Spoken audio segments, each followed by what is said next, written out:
Please slap your hands together and give a nice big Miyagi welcome. Coming from all the way across town, ladies and gentlemen, it's Toby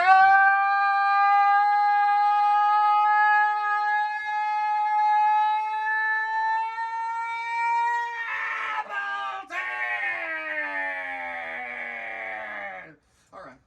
I still have some breath left, but I'll spare everybody. Now it's official. You took that to some decibels that haven't been reached in quite some time. Didn't. I thought there was a flight of B-17s coming in. I was looking for a bomb shelter. Toby, you brought along one of my favorite guests. Dr. Don Frazier is here. Good morning. Hey, good morning. I'm glad to be here. This is a high-energy room, man. Well, I certainly hope so. Get on board. More caffeine, please. Yeah. So originally, I wanted to bring you on the show this morning because Adam Curry was going to be here. Oh, wow. And Don, like I said, Don is one of my favorite guests just because this guy, Toby, say it the way that you say it. He knows more. He has forgot more about Texas history than you and I will ever know combined. He gets a couple of bells for that. And listen, he also brings me gifts. Gifts. Would you look at this? And one of the reasons, and one of the reasons that I wanted to bring Don on the show, and I thought that it would work so well with Adam, is Don happens to know this musician guy. He was in this really popular band. He's a pretty good drummer too. Yeah. Had a few #1 hits in there. Yeah, what's his name? Philip? He can't dance, though. No, he cannot dance.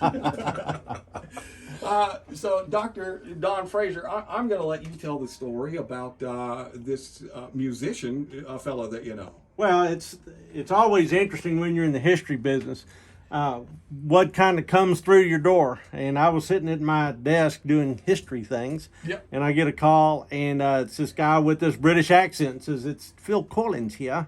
And I'm like, "Oh, isn't that funny? It's British accent, got the name of this, guy that was really good at doing music that you would do step aerobics to back in the 80s.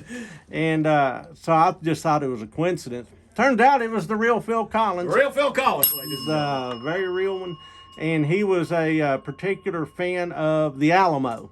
Okay. So that kind of struck a chord with me because the Alamo, after all, is part of the Texas creation story. Yeah. And here's this guy who's a British rock and roll god who's in love with the Alamo and has spent his rock and roll money to buy artifacts that will bring him back into that time and place at the Alamo. And had one of, if not the largest collections, it's private collections anywhere, right? Yeah, absolutely. It was larger really than the Alamo's collection. So it was lots and lots and lots and lots of stuff. And of course, some of it has come under scrutiny as perhaps not being exactly what he thinks it is. And when we were working together, that certainly came up. But the guy said, "Look, I'm going to go out there and buy everything that is on the market. I'm going to just hoover it all up and put it into a pile, and then we'll sort it out after that."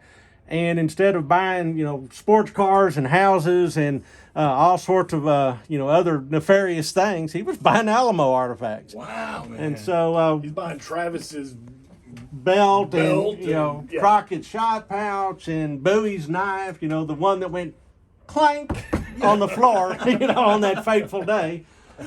So it was kind of an interesting conversation I was having. But at the end of this first 45-minute conversation, I said, "Mr. Collins, I believe you have a book, and you need to talk about your journey as a collector." Now, this is not his journey as the absolute expert on all this stuff. This is his journey as an enthusiast that had the money to buy it all. Yeah. And so we ended up with a book. We published it through State House Press, which is now headquartered at Schreiner University right here in Kerrville. That gets a bell. That's a little shout out for the home folks. And the book ended up doing very well for us. Went on a book tour with him. And so just producing the book meant that I got to live in Phil Collins's basement during the workday. I wasn't there overnight. It wasn't weird or anything. But I was down there and we were shooting all of his... It puts the lotion on the skin. To scrape his back. No, we were just shooting all of his artifacts down in his basement in Switzerland. And that's how we ended up with the book. And then we went on a book tour all over the state of Texas. And it's been an interesting journey. He's at the time he was going to retire from music and just be a gentleman scholar. I see. But now he's back in the music biz, Yeah. primarily because his promoters were all missing that paycheck, I suspect. Oh, probably so. Yeah. Anyhow, that's the Genesis reunion tour was going on this last fall, and so anyhow, he's back in the music biz. But for a while there, he was a gentleman scholar of the Alamo, and we helped facilitate that. And Don looks at Phil Collins and says, "You cannot keep this in a basement in Switzerland." No, that's absolutely terrible. So we were flying on his private jet, which is always cool to say. Yeah. You know, one of those places where the stew meets you with your favorite beverage in the morning. That's about it. That's exactly right. And so we were flying along, and I said, "Well, what are you going to do with all this stuff?" And he says, "Well, I'm hoping to be like Tutankhamun and buried with it." And I said, "Well, that is not exactly good. That's not the best use of your resources." Then he kind of chuckled and says, "No, I've got some plans." And his plans were to donate it to the Alamo. And so that has set into motion a series of events down in San Antonio where all of a sudden the Alamo is repositioning itself to be the prime location to study the entire sweep of the Texas Revolution and Republic. Very cool. There's That going to be, is yeah, it is very cool. long overdue. They bought property around the compound, so the old Alamo compound is, you know, usually when visitors get there, they say, "What? This is all there is?" You know, this little thing that looks like a Taco Bell. Yeah. And so, but they've bought the buildings across the way. They've really started to rethink how they are going to present the Alamo for the future. And a bunch of it was, the catalyst for it was this Phil Collins collection. So he has done a great service for the people of Texas and the people of the world, frankly, by donating his collection, which is in the tens of millions of dollars in value, to the people of Texas. And then the people of Texas have stepped up. Actually, Lieutenant Governor Dan Patrick has really led the charge on this to make sure that these artifacts are joined by other artifacts and papers and things like that, so we can tell that Texas origin story to the best of our ability. And that book is available over at Schreiner University, correct? Yeah, or you can get on Amazon. Okay. And so that's what we call the trade edition. Photographs of 500 different artifacts, both paper and physical objects, are in this book. I mean, one of the things that Phil did that was just outrageous to me is he bought property north of the Alamo just so he could dig through the floor and see what was there. Man. And one of the things that I held right here in this hand. That's beyond enthusiast. Yeah, that's right. And one of the things I held was this thing that looked like somebody's fossilized biscuit. And what it was a 4-pounder artillery round. Oh my God. That had hit something really solid and had a flat side and a round side. Yeah. And that probably bounced off the north wall of the Alamo. Wow. And so when you're holding something like that, that's as close to holding, you know, like the occipital bone of St. Andrew, you know, this is one of these holy relics. You know, it always amazed me about the Alamo, being a mission, being a church, that it was constructed so well that it was able to withstand some of those volleys for so long. Well, it was a church in a very rough neighborhood, Toby. I mean, you don't build walls if you're, if you like your neighbors and everybody's getting along and going down to the church social. You know, all those Spanish missions were building walls by the 1770s because the Comanches were coming by and lifting their livestock, and occasionally their children and their women and other things. Occasionally like that. giving them a haircut, you know. So, anyhow, the fact that these missions up and down the San Antonio River all had walls is telling you kind of what the strategic situation was in which they were inhabiting. So. Man, I would love to take a trip over to the Alamo with Dr. Don Frazier. Let's put it together. Let's We do can it. make that happen. I've only given about 14,000 tours of the Alamo. I am happy to do it. I'm in tight with all the folks down there. I'm actually on the museum committee down there. He said, I can do this When in you go my to the sleep. Alamo, when you go to the Alamo with Dr. Frazier, you go behind the curtain. Yeah. Oh, okay. Yeah, you get to meet the Alamo cat. Oh, hey. I mean, How about that. That's double word score there, I'll man. make sure I take my Zyrtec before we go. Who's this big puffy guy? Well, he just met Bella the Alamo cat. Yeah, it's really cool down there, and I'd be happy to take you. Man, what's going on over at the Texas Center? It's like a house afire, man. We are just rolling. Okay. Absolutely rolling. So we've spun up a YouTube channel. So we now have in-house some really highly skilled production capabilities. Heck yeah. And so our goal is to turn all of Texas into one big classroom, 254 counties, 30 million pupils. We're going to teach you all. And so we've got that YouTube capability. We're also working in the public sphere over in the 1836 Commission. I was appointed by the governor to come in and essentially help define what that Texas story is for the present and the future.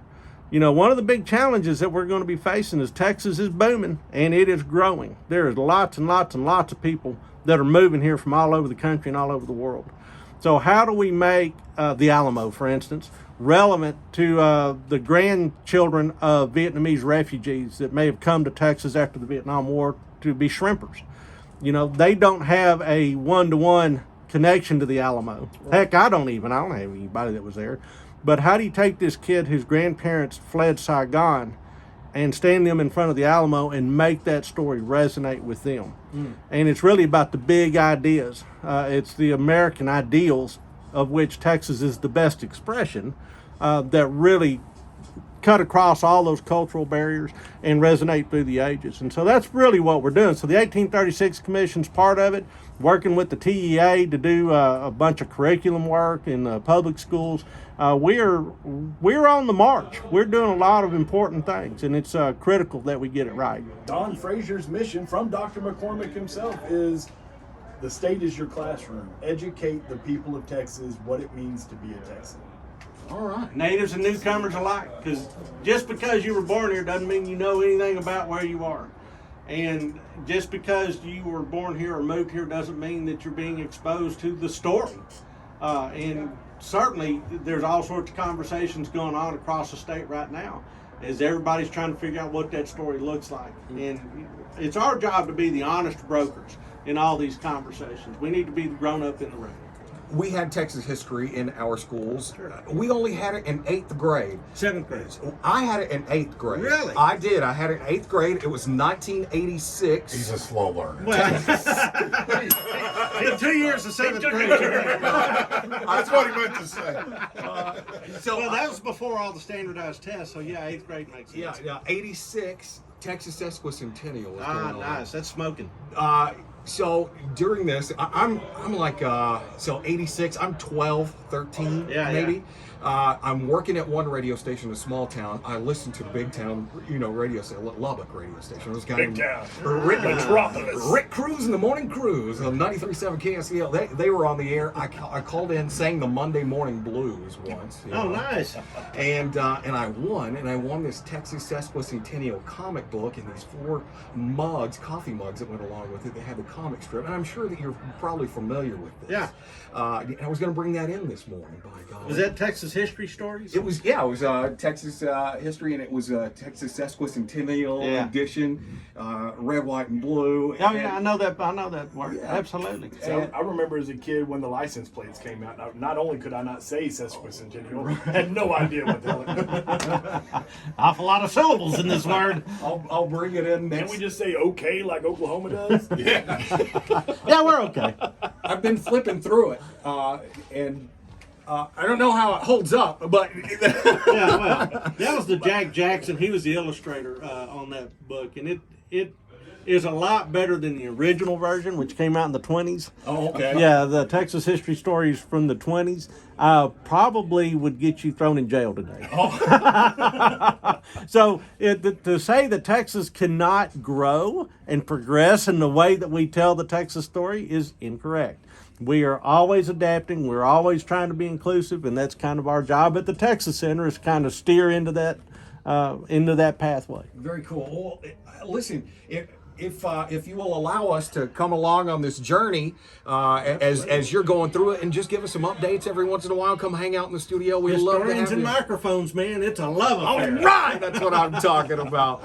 Dr. Don Frazier, he is by far one of my favorite guests. I'm kissing ass this morning, am I not? He brought chopped liver. He did bring me this wonderful book that we talked about a few times now. Yeah. And I have my very own copy. Thank you, Dr. Don Frazier. I do appreciate it. And Is it autographed is the question. well, Not that one. It's still in the shrink wrap, man. Tough to autograph it through that. yeah, well,